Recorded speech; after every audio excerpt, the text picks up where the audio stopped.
I'm just kind of checking. Okay, good. Got it. U.S. history theme, senior projects, civics.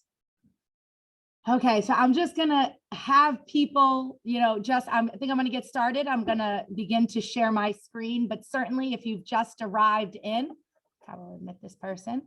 Okay, so if you've just arrived in, I'd like you to put in information into the chat about your name, where you teach, and then what classes. And if you're not a teacher, totally fine. Everybody can always learn more and be excited about civics. So that's great. I'll just start by saying that I've obviously prepared for this presentation, but it is going to be a lot of me sharing some resources with you and talking about my personal experience with the program and how it's organized. But if you are someone who really is interested in utilizing this in your classroom or learning more, I can do more sessions that are interactive, where I actually walk you through what a class under this program would look like. So that way it's not so daunting if you're interested in doing that. So have that in the back of your mind. If at any point you have questions, put it in the chat. I'm here to just kind of share what I think is a fabulous resource with all of you. So I'm going to just start to share my screen. And I'm going to make sure I share my sound. Here we go.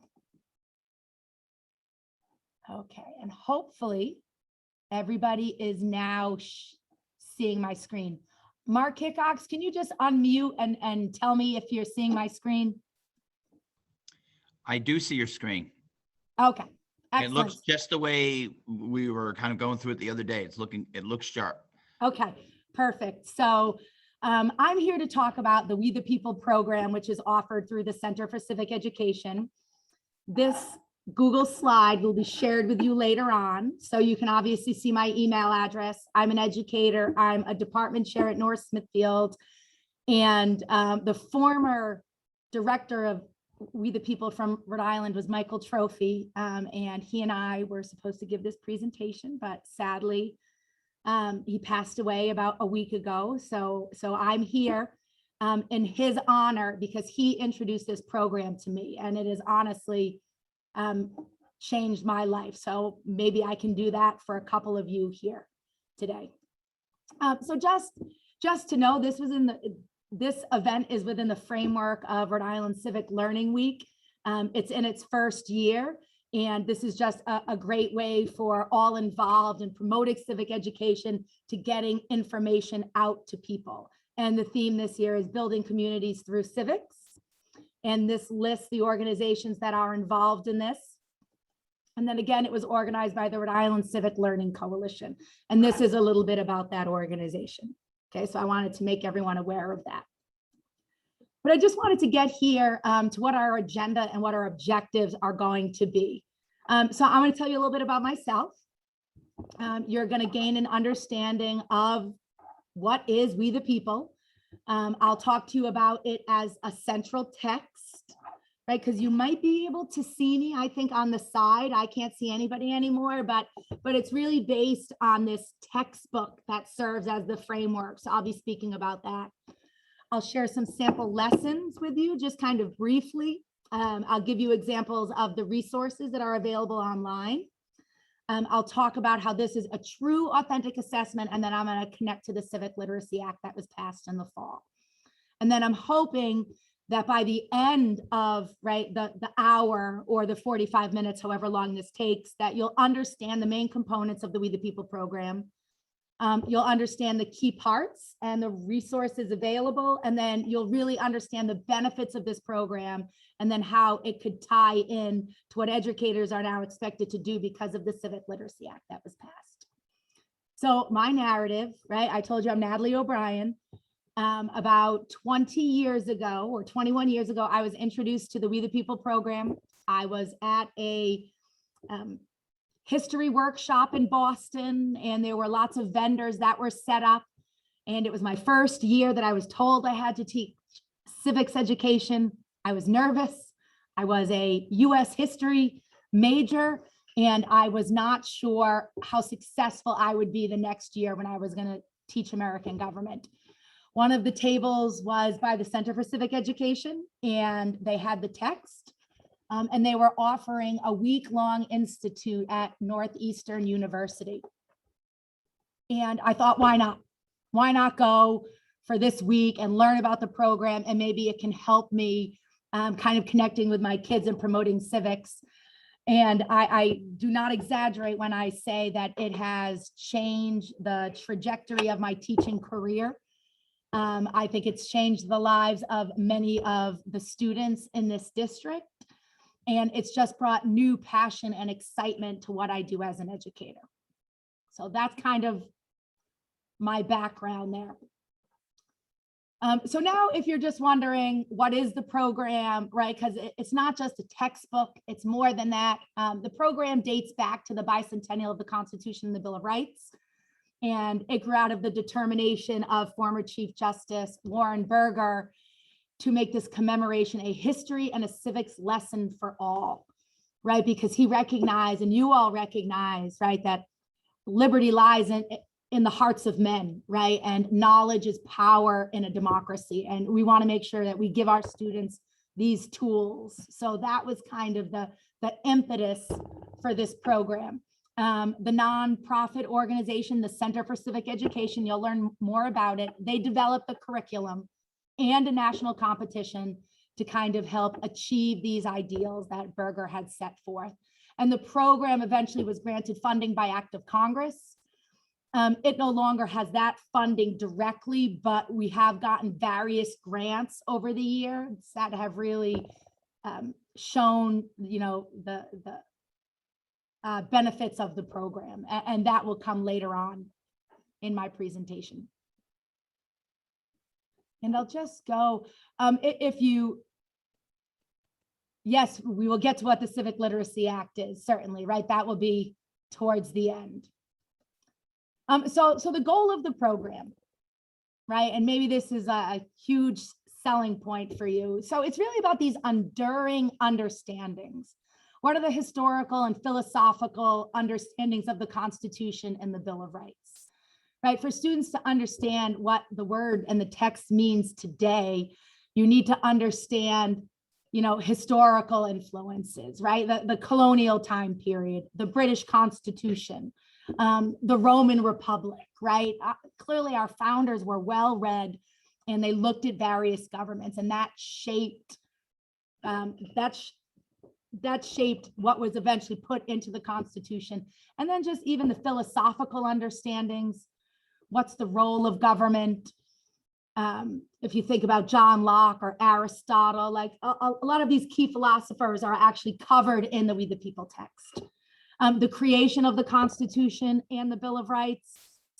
I always love to do a role play where we transport ourselves back to 1787 and we debate all of these different ideas about the Constitution. And that gives the kids a better appreciation for what's in there.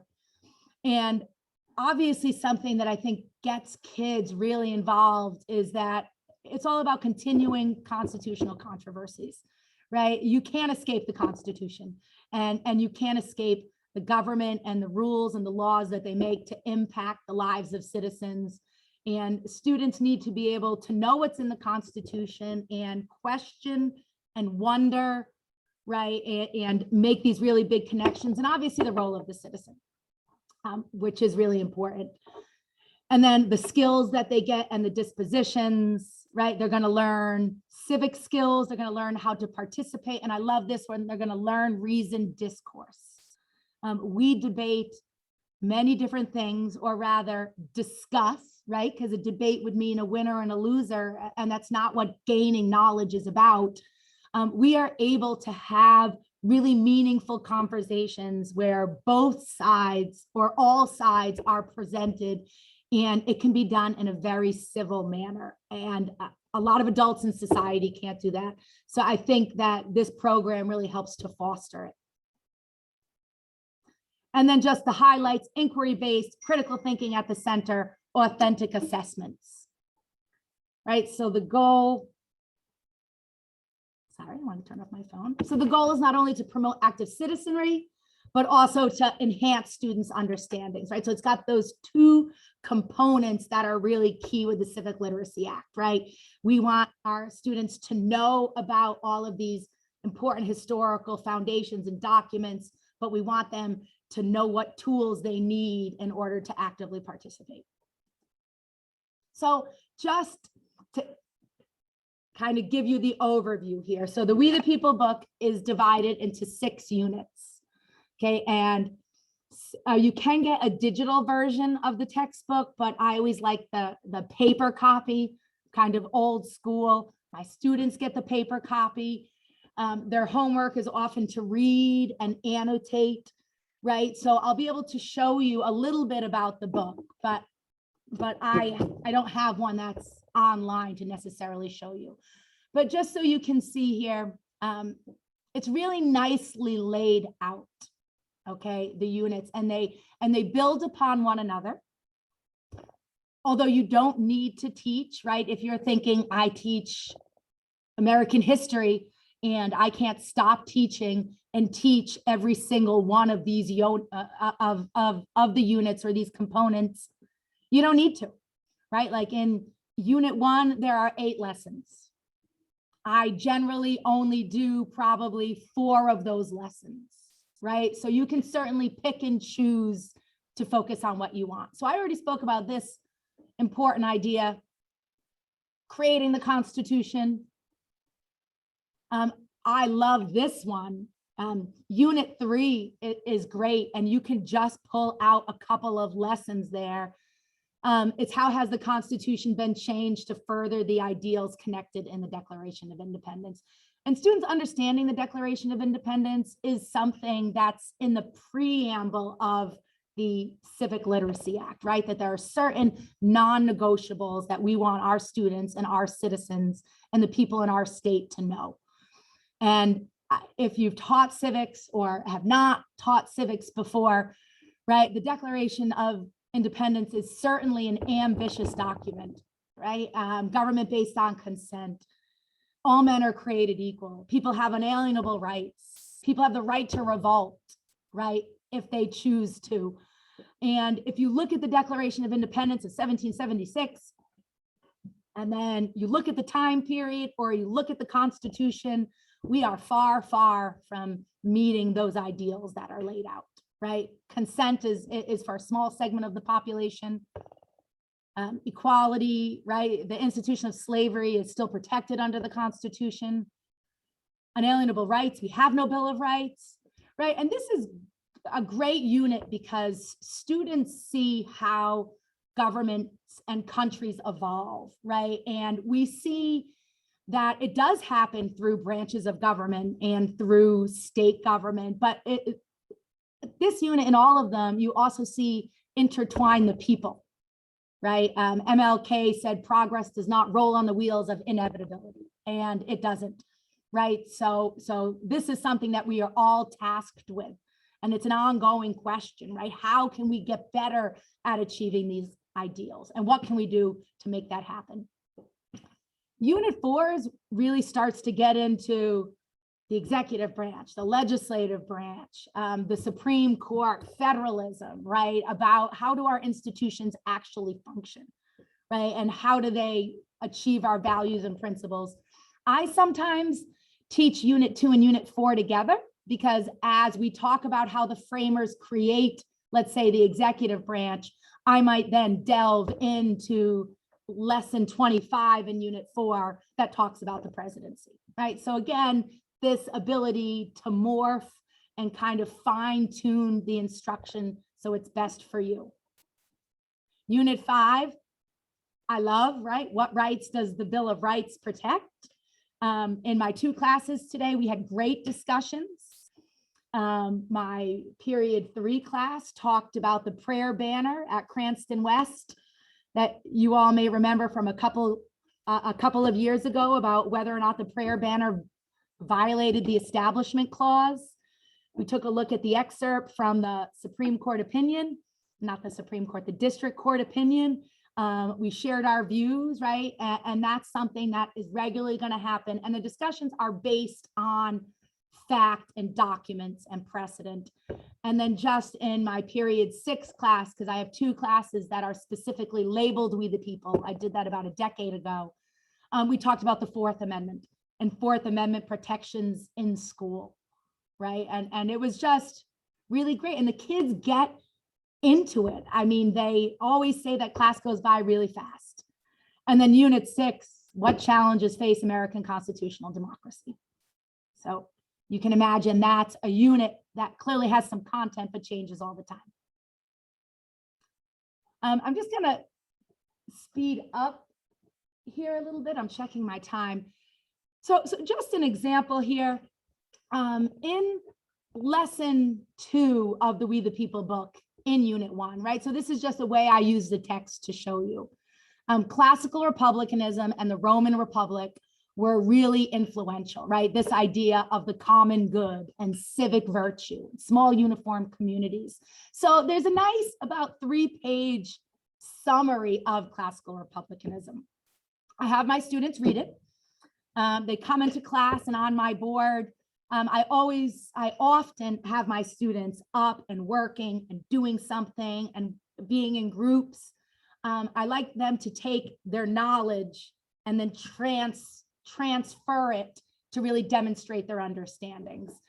So this is a lesson now I've been doing for about 15 years, right? They come in, I give them a big sheet of paper, draw a picture that depicts life in a society that follows the ideal of classical republicanism.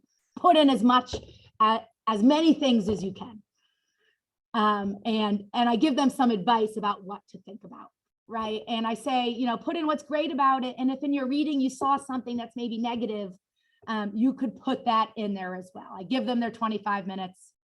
They have some great drawings. I wish I had one to share, but I don't. Which I don't know why, because I have many drawings throughout my room. Then basically they come in front, right? I probably have 4 groups doing this because learning to collaborate effectively is incredibly important in this class, right? I say that it's a lot more like a team, right? Like we need to care about each other's learning. One voice isn't more important than another voice. So then basically when one group comes up, they have like 2 minutes to share their drawing. And then I'll ask them a couple questions, right? And this is a way to make sure that all of the connections I want in class are brought out. So the first group presents, I might say, so what are the characteristics? Like what would you need in your society to promote classical republicanism? What is the common good? How would you describe it? And then I'd ask different questions as we went along, right? What are the benefits of classical republicanism? Would you want to live in this society, right? Where it's really about collective rights over individual rights, right? Which is totally a debate that we're having in America today. And then, I try to get them thinking about what's going to be the next step in the book, right? Because right in that same lesson is classical republicanism and then John Locke, right? Which is all about, no, not collective, individual rights, unalienable rights, right? So you can see some of the distinctions and students will say, well, it might be hard for the founders to duplicate this government because people really valued individuality, right? People came to America, freedom of religion, economic opportunity, right? They wanted their voice perhaps. And then that kind of gets us into the next section in class that we're talking about, right? Because there's a myriad of influences from the founders or on the founders rather. And we want to look at all of them, right? Because they continue to shift over time. And then I always go back to those foundational documents. The Declaration of Independence is actually right in the back of the We the People book. So they get their own copy of it.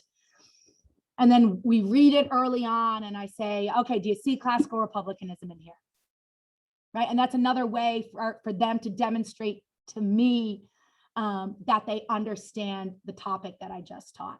And then when we go into John Locke, do you see Locke? And then the modern connections, right? How do the common good and natural rights conflict? So there's a great lesson from the Center for civic education about Abe Lincoln, who obviously is revered as one of the three greatest presidents, right? But he did restrict individual rights for something that he thought was more important, right? The preservation of union, the abolition of slavery, right? Making sure that the South was defeated, right? So we discuss, when is it okay for maybe the Constitution to be stretched or violated a little bit? Or when do you know common good versus natural rights? We discuss eminent domain. When can the government take your property? And obviously the last 2 years, we've had really good conversations about masks, because that is one of the greatest ways to illustrate the debate between common good and individual rights. And the kids they take ownership. And it's not just I think, it's, well, I believe this because we read this in the Declaration, or I saw this in the Constitution, or what about classical republicanism? So that was something I wanted to emphasize. And then here's just something else that I could kind of share later on, right? If you ever wanted to talk. Unit 1 and Unit 2 are really where I spend the most of my time, because you need to understand the foundation to understand what's been built from that foundation. And this just goes through and shows you, right? I have the middle school text as well, because there is a middle school text. And I just kind of go through and show you what some of these key foundations are: philosophy, history, experiences, Declaration of Independence, state constitutions. And obviously in here as well, for those of you who know civics, it is the Articles of Confederation. So to use the book, so on page 62, and again, I know I'm just introducing you to the program, but if you have a question, you can put it in the chat. And of course, at the end, I'll stop what I'm doing to answer questions. So the book is really nicely laid out. Maybe I will stop sharing for a minute. Okay, to see what you guys can see. So the book is really nicely laid out. Let me show you an example here. And it's not frightening or overwhelming for students, right? I do this program with freshmen. Over 46 million students have done this program, and for the most part, it's done with juniors and seniors. But my freshmen are able to, utilize the text, understand it. And if you think that you have students that have like a lower reading ability, you could always purchase the middle school text, right? Same information, just easier reading. But right off the bat, they always have lots of pictures. They have like a lesson objective, key terms you need to know. All right, so hopefully you have me big on the screen, right? So nice headings. I mean, it's just a very manageable text there, right? The join or die. Underneath every picture, every document, they have a question, right? That could kind of guide some of your instruction if you wanted. And then they always have in every lesson, right? So if you're thinking, how do I create all these things? How do I make these things happen? Clearly for 20 years now, I've taken the text and I've built off of it. But everything that I do, the foundation is here. Okay, so you can kind of see there are always these like critical thinking exercises, right? And that's what it says right there. They're in a blue box. And that's where you would put kids in groups, and they're using their text and they're doing additional research, and they're taking positions, they're drawing conclusions, right? They're asking questions. I mean, who doesn't love that? And this is really based on, they have some excerpts from the Articles of Confederation, which is our first constitution. And they would look at these excerpts and they'd answer these questions, and then we'd discuss, do you think it was a failed document, right? Maybe what was good about the Articles of Confederation that we should have put in the Constitution, right? Like under the Articles, they had the recall. You could call back your senator or your representative at any time if your state legislature thought, well, no, right? You're not doing it. And that's not under the Constitution. They had annual elections. They had term limits, right? So it gets them to understand something historical, but then there's always that connecting it to bigger things, and that builds upon their learning. And then, of course, in the back of the book is, if you chose to, I don't have my students do this, but there is the actual copy of the Articles of Confederation. Okay, so you could have your class actually read it. I have my AP kids read it, but I tell them, like, I think I'm pretty knowledgeable and I don't know every article in the articles. But clearly the Constitution, we know, right? And we know that well. I'm going to go back to sharing my screen. Here we go. Okay, so that was just an example. My mantra in class, and I think the book echoes this, is always, you can't discuss or evaluate something until you know what the something is. So with the Articles of Confederation, I do the drawing again. They come in, I say, draw what it looks like. Like, if you had to think of the Articles of Confederation and how it's structured, show me a visual representation of that. And this is a picture, right? States have all the power. They're much bigger than the national government.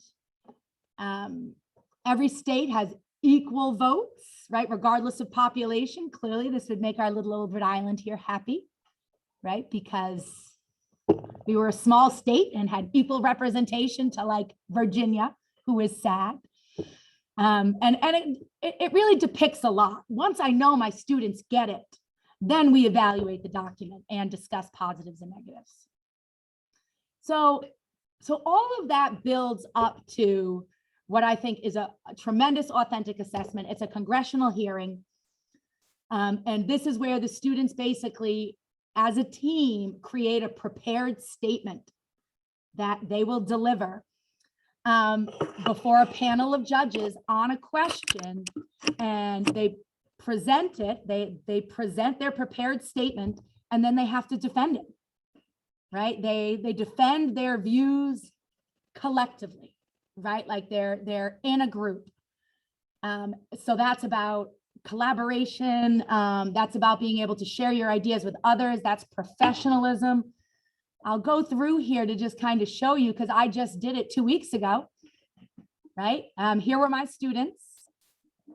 So this is a panel of students who have prepared a statement that they give for 4 minutes, and then they answer questions.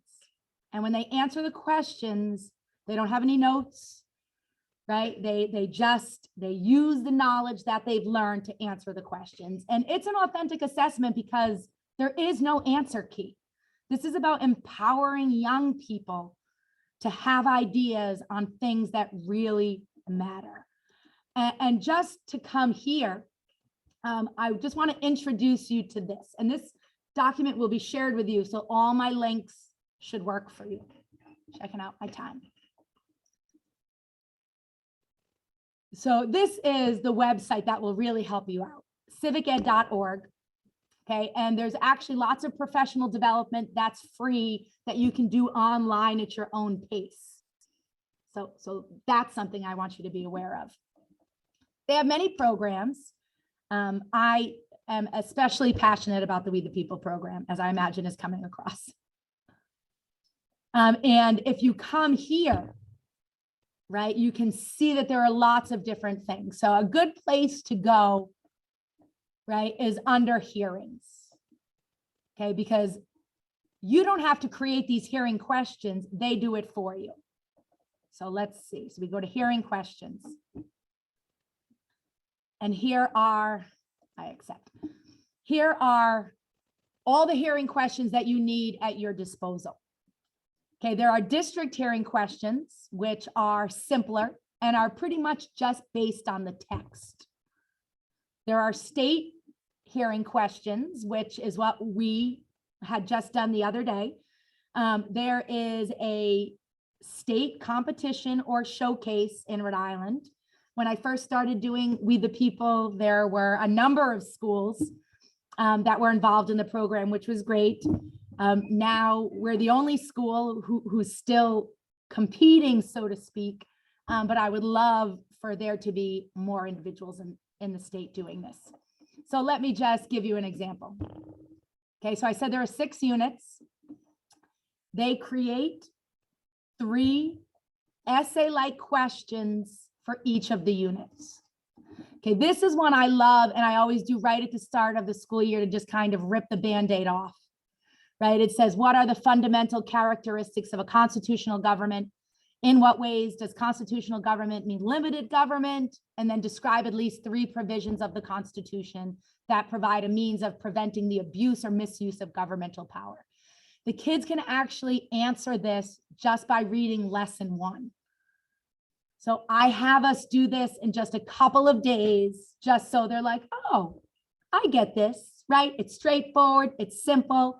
They write a 500 to 7 word essay / paper that they will then collectively present, right? Like they all read a different paragraph, then they answer questions.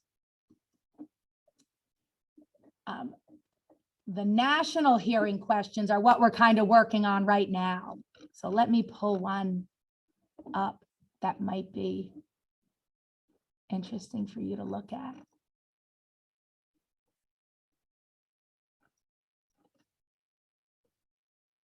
Yeah, so Unit 6 is about the challenges that face American constitutional democracy. So if you look at these 2 questions, I mean, they're deep and they're thoughtful, and they're going to generate some serious discussion in your classroom. This one is connecting Shays' rebellion, right? And says, what useful purposes, if any, have rebellions served throughout American history? Then it asks about January 6th. I mean, when you get to Unit 6 and you use some of these questions, I mean, it is current. And they often create the state questions and the national questions to really reflect what society's talking about. And then, are there rebellions in the world today that are justified? Why or why not? So obviously, my Unit 6 group right now is following what, right, the Select Committee on January 6th is doing. There was the first trial of one of the people involved. They're looking at what's going on in Ukraine, right? Like, how are people maybe rebelling against the Russian government, right? So cool stuff that they talk about in their groups. Oops, I want to get that away. Why can't I? Okay, so just some other things to see here. If you go under programs, right, and go to We the People, you go under curriculum, there's a resource center. And maybe you don't know much about Federalist 10, right? So you can click on here and they have great, yeah, they have like videos that support each of the lessons, right? And they're not necessarily for students, they could be for you. But I find these very useful. Okay, you could click on it, lesson 14 when you're teaching it, and then you could find all these different pieces of information that would help you. And then again, if you decided to run a congressional hearing on this website, it tells you how to do it, right? We the People, hearings, how to conduct a hearing. It has the judge's resources. So if you're like, how do I grade this? I don't know what to do. Here is a scoring sheet that goes through, right? Because think about, what do you want your kids to know? You want them to be able to demonstrate understanding, constitutional application, reasoning, supporting evidence, responsiveness, participation. I mean, I might have kids who say January 6th is a rebellion and some who say it's not a rebellion. It doesn't matter what answer they take, as long as they're hitting on these key ideas, these main ideas that are obviously so essential for democracy. I think someone put something else in the chat. Oh, yeah, perfect. CivicEdorg. So I went through this. You can get e-textbooks. You can order the textbooks on the website. I tend to get a new set of textbooks each year. Like my district is really into the program. They support me. They've seen the value of the program, and I love kids to have it, right? And they're freshmen, and sometimes when I have them as seniors, they're like, oh, I still have my We the People book. Or my kids, my students who are older come back into my class to help my current students prepare for, the congressional hearing. So there is more that I can share, but I'm just going to show you what these resources are. Okay, if you click on knowledge, skills, and critical thinking. This apparatus is neither clumsy You're nor gonna unnecessary, see, right, and I am but talking over the fundamentally video. These were 3 of my students, The American state right, constitution giving their is a federal congressional country with a distinct presentation, sphere of centralized right? political It's authority in many ways. in The school, state constitution right? was They're written reading to their focus on paper. popular sovereignty. This allowed all people to make Then at the end, convention. they put away their paper, right? And this is where they're answering questions, they're demonstrating their knowledge to the judges, right? So you can come here, you can watch this. You can show your students maybe what the expectations are, because I think that this obviously shows how much kids learn, but it's a good way for them to understand the theory. I also have here, right before COVID had hit in March of 2020, I went, that's me there. This is Representative Brian Newberry. He is our representative here, our state representative here in North Smithfield. And I went to testify before a committee at the State House about why I thought civic education was so important and why I thought every student in Rhode Island should have these skills. And I went with a bunch of other students who just were interested to go. And there was about 6 of us that testified on the bill. So myself, a senior, a couple of my freshmen. But this just shows the skills that these kids are learning. It's just not a class assignment. We actually went to the State House and we testified on the act, right? That was then signed into law. And this is because someone had put in the chat, this is just the text, right? That's available here if you click on complying with the Civic Literacy Act. And I love it. So right at the beginning, right, about why this law is important, and it 100% matches the curriculum in the We the People program. Massachusetts passed their law about civic education before us. That state has largely adopted this curriculum because it so aligns with the expectations for civic knowledge and civic skills, right? The legislator finds that the adoption of the Declaration of Independence and the signing of the Constitution were principal events, right? It talks about why this knowledge is so important, talks about what the purpose is. And I think they're still kind of grappling with how best to enforce this law.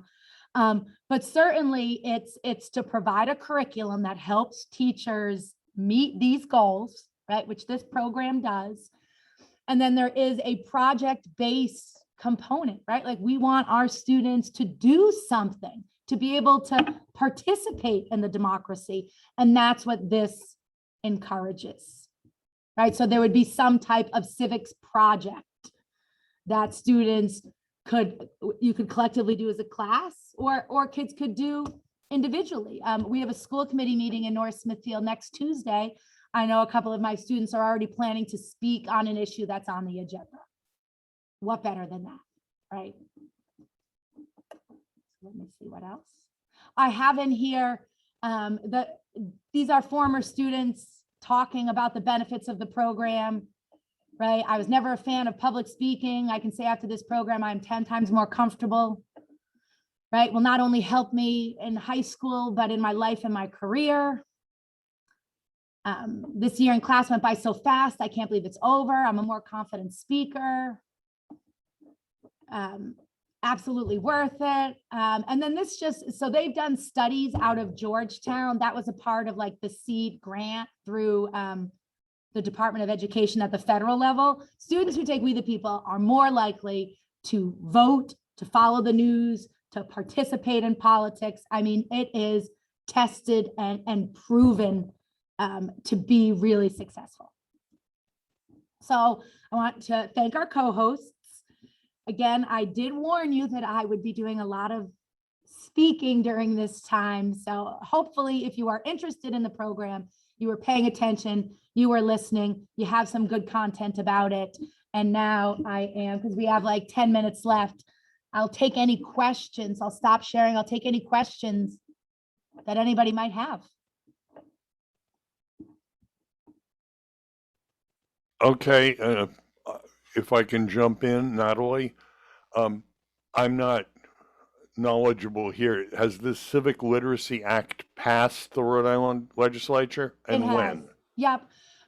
It was signed by the governor in the fall, because I know that it was at a middle school where the governor went to sign the bill into law as a way to like show that it's about education.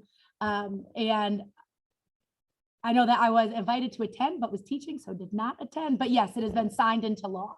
And it's not implemented yet. It's going to be slowly implemented. That was my second question. Is it fair to say we're still figuring out how to implement this?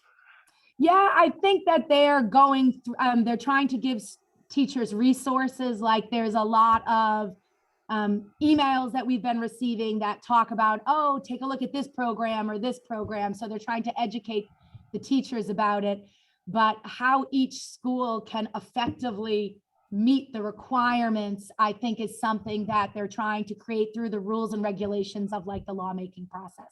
Wonderful. I commend you. Thank you. Okay, you're welcome.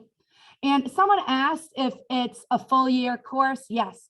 I have to say, and that's why I love the bill. Like students need civics. Ever since I was hired at North Smithfield in 2000, we've had a full year of civics. We're one of the few schools in the state, right? Because most states have a mandated civics requirement. We don't, right? And I think it's been a long time coming. And maybe everyone doesn't like mandates and it can be burdensome on schools, but I think just the power of this information is so important. So we've always had a year-long course. And like I said, about a decade ago, I decided to change the name of my course, and I do teach the honors course at North Smithfield. I changed it to We the People, and I teach it as a full year course. And what else did I want to say about that? I've considered, I mean, you can do it with any age group. Most in Massachusetts, because of their Civic Act, they have components of introducing civics K through 12. Right. So there are a lot of requirements on 8th grade middle school teachers in Massachusetts. So you could clearly use the middle school book. But I use the high school book, and I use it with freshmen because kids will often say that it's just so great that they've attained these skills when they're young. Right. So it benefits them, like being able to take positions and think critically and share your views and discuss in a way that doesn't lead to an argument is going to help you sophomore year, junior year, senior year, right? Like why give them these great skills when they're out the door? So that's why we've maintained the civics requirement for freshmen at North Smithfield.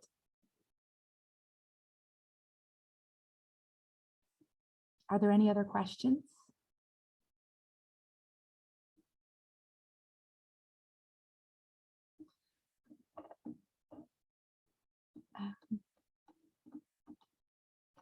I'm just looking to see if there's, okay. So my email, right? I'm sure that the organization is going to share this recording with all of you. I'll just put it, if I can. I'll just put it in the chat again.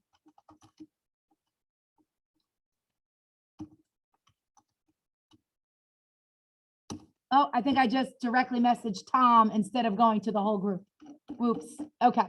My email is nobrien@nsps.us, North Smithfield Public Schools. And I